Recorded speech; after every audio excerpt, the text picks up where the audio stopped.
वळूयात पुढच्या बातमीकडे। द्राक्ष, ऊस, फळबागा, टोमॅटो, पालेभाज्या यानंतर आता जुन्नर तालुका हा केळीचा तालुका अशी नवी ओळख करू पाहतोय। तब्बल 500 शेतकऱ्यांनी द्राक्ष बागा तोडून ते केळीच्या लागवडीकडे वळलेत। तालुक्यातील 350 हेक्टरवर केळी लागवड झाली आहे आणि आता 2 दिवसांपासून जुन्नरची केळी आता आखाती देशात निर्यात होऊ लागली आहे। केळीचा पहिला कंटेनर परदेशात रवाना झालाय। आखाती देशात देखील या केळींना मोठ्या प्रमाणात मागणी वाढली आहे।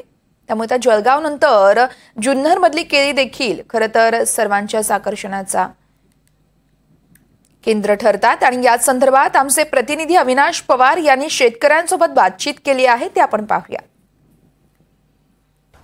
काही दिवसांपूर्वी इथे तसं पाहायला गेलं तर तरकारी पिकं असतील किंवा ऊस पिकं असेल या बाबतीत शेतकरी आग्रही होते। मात्र मागील काही दिवसांपासून इथे केळी उत्पादन हे मोठ्या प्रमाणात वाढते। त्याला कारण असं आहे की आखाती देशांमध्ये या केळीला मोठ्या प्रमाणात मागणी वाढताना दिसते।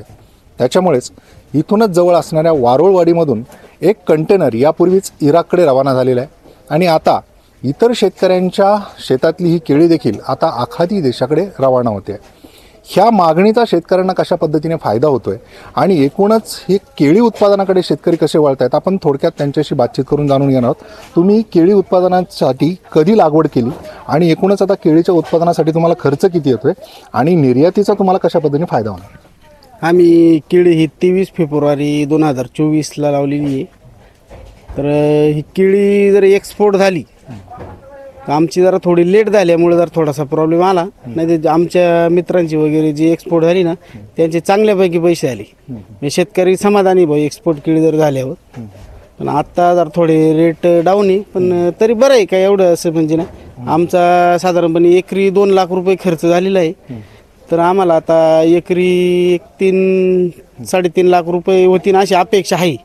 शासनाने याच्या बाबतीत काही अनुदान किंवा अजून काही सुविधा उपलब्ध करून द्याव्यात असं तुम्हाला वाटतं? शासनाचं केळी पीक लागवडीला MRGS मधून अनुदान मिळतंय, पण या केळी पिकाला ड्रीप जर करायचं असेल, ठिबक करायचं असेल तर एकरी साधारणतः 30-40-50 हजार रुपयापर्यंतचा खर्च आहे।